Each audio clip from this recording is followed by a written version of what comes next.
Hard Rudder. From the trig point on Ditching Heights, the town was a grey eye open in yellow fields.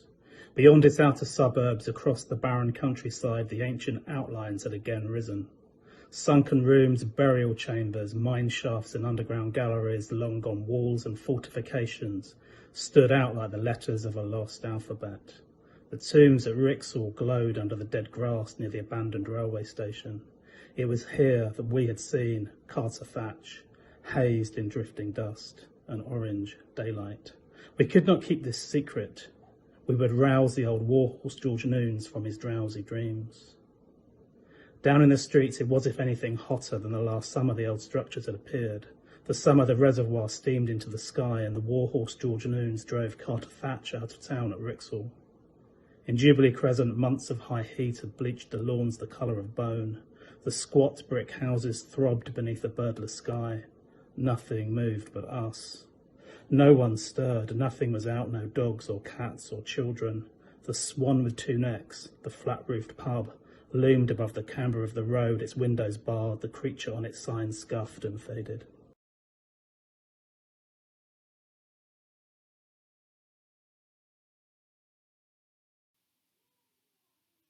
Love came for Brighton before she was ready for it. It came first as an orange flower. Brighton saw it coming across the field with the boy behind it. It lit up the dull brown grass, and it was as big as the boy's head.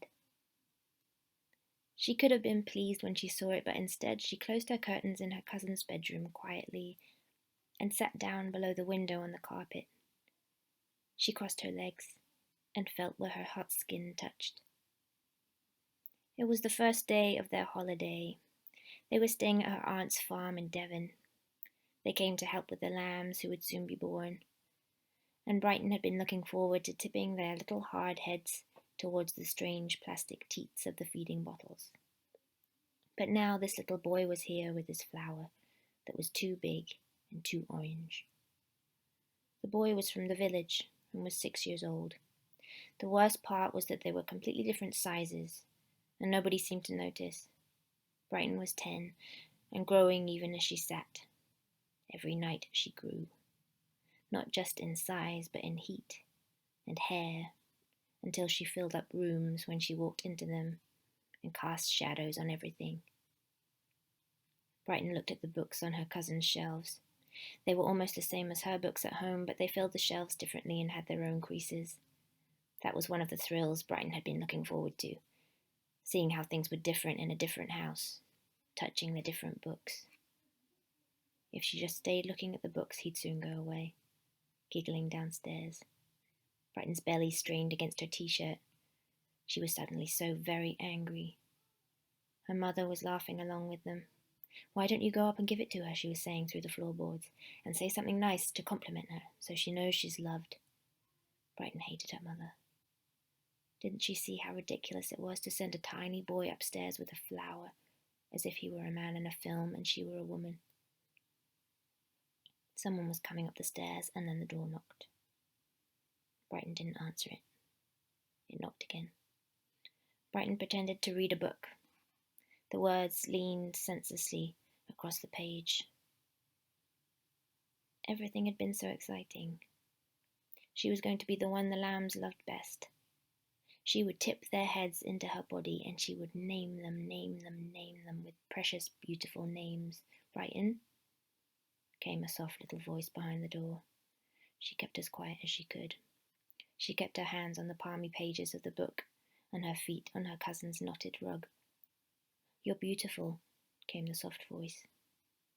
Brighton held her breath. Go away, she thought. All the smells of this house were strange now. The carpet smelt like cows and hay, the cushions like burnt hair, the books like sweat. At last she heard the boy go back downstairs and tell the adults what she'd done. Bad Brighton. Through the floorboards she heard her mother consoling. When she finally went downstairs for lunch, her mother was looking at her with a big fat smile on her face. "You're one of us now, Brighton," she said, laughing. "Get used to this." Her aunt joined in. Later that day, the first sheep had her first lamb. a little black-brown lamb. Brighton walked beside her aunt and mother down to the stable to see it. Its neck was still red and curly from being born. After a while, they let Brighton hold it between her arms. She held it hard, knowing that harder was better for such a new thing, and guided the thrashing head onto the plastic teat until the lamb lay heavy and calm in her lap. She tried to hide her smiling. She felt everybody watching her, but she only watched the lamb and loved it.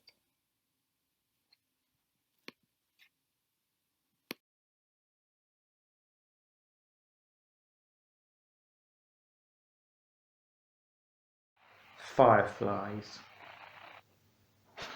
The copper-coloured sky of an hour ago has darkened, although there is still enough light to walk by. From the tall trees inland you hear an exodus of rooks, wings clattering upwards in applause. You call to your son, who lags behind, this annual pilgrimage along the coast path, the emotion of the thing taking its toll. So many hours of your own adolescence spent along this path, and you strain to hear the sounds of youth, the purr of your reel once cast, the sonorous slop of weights striking distant water, the rhythmic tick-tick as you wound in the slack. "Is it much farther?" he says. You'd promised him a shandy at the pub. Earlier, after placing the flowers down, you stopped to watch a cormorant skim the water. Tight to the surf, its elongated neck cleaving the air like an arrow shaft. You'd hoped for a kestrel, hovering at eye level out over the cliff edge, but there'd been none. She always spotted birds first when the 2 and later 3 of you walked this path, her keen eye filtering out all irrelevance. A distant silhouette identified before its presence was even known to you. Watching your son, you wonder how much of this she passed down, what her legacy will be. You look out beyond the headland, picture the rusting hulks of wrecked ships that ghost the sea floor, forests of kelp slowly claiming them. The wind is gusting now, blinding you if you look into it, the air sharp, briny. Herring gulls and fulmars ride the thermals in long, graceful arcs, the easy rhythm of their flight soothing you a little. The gulls on the beach below issue proud, barbarous cries as they delve into the seaweed or jab at stranded cuttlefish. Beyond them, groups of sanderlings gather on the tide line in search of sand shrimps, their forms scuttling comically back and forth with each breaking wave, froths of foam eddying around them. A year on, and you still wonder what kind of a life can be fashioned in her absence. You look out to the open water, its irregular surface specked with half a dozen fishing boats. A tanker sits somberly on the horizon.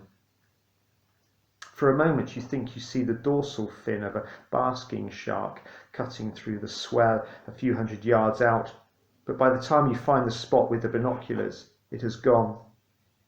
Most, if not all of them, will have left for the warmer waters of the south by now. On the tip of the promontory ahead, sea heaves at rock, slamming into coves, the water forced up a blowhole with each wave spuming into the wind. As dusk draws in, you climb a steep section of the path, sit on the tip of a headland looking out to sea and wait for him to catch up. A fishing boat flanks the coast, its silhouette crimping the water's surface, the chunter of its engine pulsing faintly up to you both. Behind, in the vessel's wake, the sea gleams a luminous azure as phosphorescent algae are ignited by the turbulence, giving the boat a shimmering tail as if a million fireflies were following it. You watch your son blow into his hands, steel yourself for the year he won't want or need to come on this walk. His own life taking over, the memory of her receding a little more. You wonder if you'll be strong enough on your own. Inland, the last of the day's light washes over the fields. Ahead you can just make out the bone-white walls of the pub along the coast. Your arm round his shoulder, you want to ask, am I enough? Race you there, you say instead.